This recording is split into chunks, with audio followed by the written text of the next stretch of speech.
Olá e bem-vindos. Hoje vamos mergulhar na história de um homem que fez o que parecia impossível. Um escravo que, com pouco mais do que a sua vontade de ser livre, conseguiu abalar os próprios alicerces do Império Romano. E esta é a mesma grande questão que nos traz aqui. Como é que um homem que não era rei nem general, mas tinha um escravo, conseguiu liderar uma das maiores revoltas da antiguidade contra a maior superpotência da sua época? É isso que vamos descobrir. Muito bem, vamos ao início de tudo. O nosso protagonista é Espartaco, um soldado da Trácia, que é uma região ali no sudeste da Europa. Depois de ser capturado pelos romanos, foi vendido como escravo e enviado para uma escola de gladiadores em Capua, Itália, que era dirigida por um homem chamado Lentulus Batiatus. E a vida lá dentro era um autêntico pesadelo. Pensem nisto: castigos super severos, vigilância constante e treinos de combate com armas pesadas até à exaustão. Mas aqui há um pormenor crucial. Muitos deles não eram criminosos. Eram soldados experientes capturados em batalha com treino militar a sério. Foi-lhes roubada a liberdade e foram forçados a lutar até à morte só para entreter os outros. Era uma panela de pressão prestes a explodir.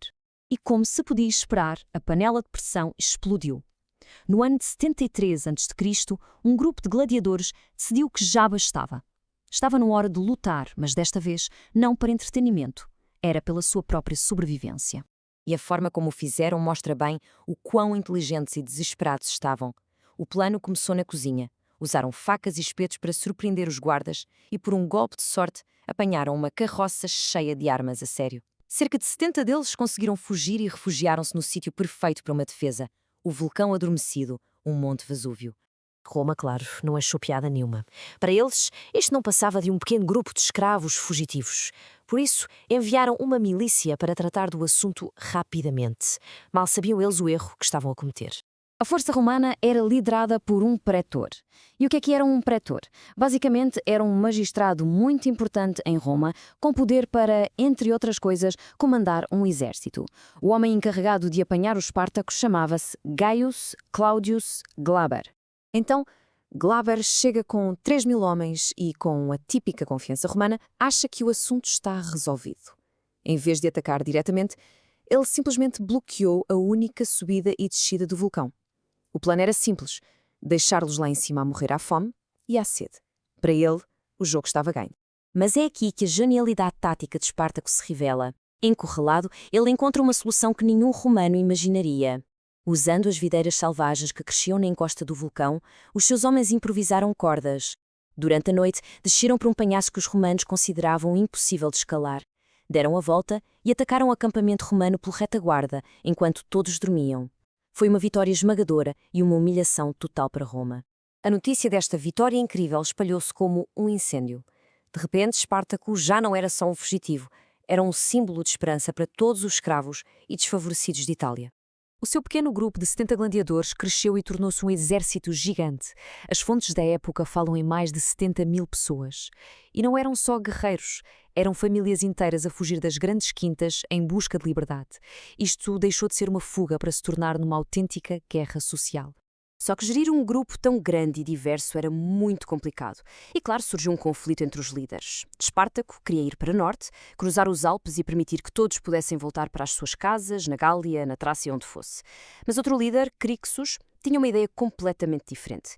Ele queria ficar em Itália, a saquear as vilas ricas e a vingar-se dos romanos. Esta divisão acabou por ser fatal, porque o exército dividiu-se e, ao fazer isso, tornou-se um alvo muito mais fácil. Em Roma, o pânico começou a instalar-se. Isto já não era uma simples revolta.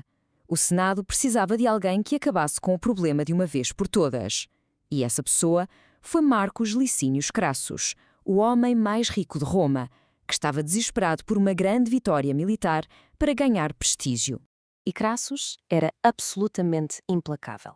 Para impor disciplina nas suas legiões, que tinham sido derrotadas pelos rebeldes, ele recorreu a um castigo antigo e terrível, a dizimação. A ideia é esta. Numa unidade que mostrasse covardia, 1 em cada 10 homens, escolhido à sorte, era espancado até à morte pelos seus próprios companheiros. A mensagem era muito clara: ou lutam e talvez morram, ou fogem e morrem de certeza. Crassus perseguiu Espartaco até à ponta da bota de Itália. Aí, Espartaco teve um plano: pagar a piratas para o transportarem, a ele e ao seu exército, para a Sicília. O problema? Os piratas receberam o dinheiro e desapareceram. Enquanto Espartaco estava encurralado, Crassus construiu uma muralha gigante de costa a costa, aprisionando os rebeldes. Mais uma vez, parecia o fim da linha. Mas, numa noite de tempestade de neve, Espartaco conseguiu de novo o impossível. Rompeu a muralha e escapou.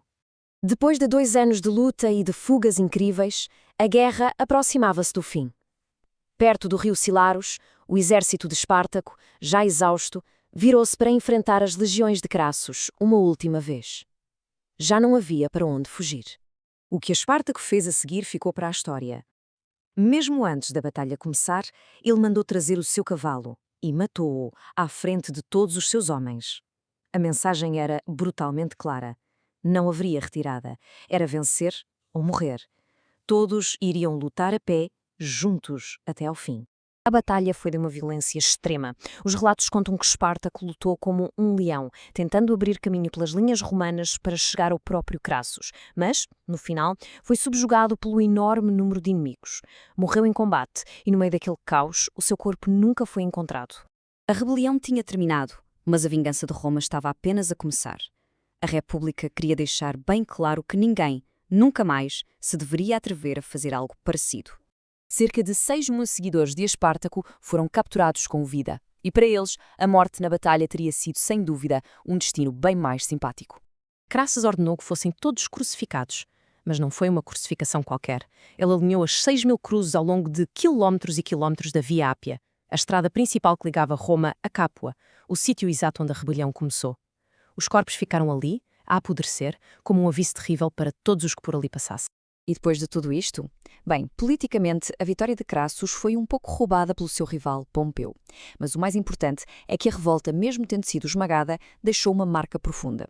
Roma nunca mais olhou para os seus escravos da mesma forma. E o nome de Espartaco, esse tornou-se imortal, um símbolo eterno da luta pela liberdade. E isto leva-nos à nossa reflexão final. Espartaco perdeu. A sua rebelião foi esmagada, de forma brutal. Mas, 2.000 anos depois, ainda estamos aqui a contar a sua história. Por isso, podemos mesmo dizer que ele falhou? É algo em que vale a pena pensar. Obrigado pela vossa companhia.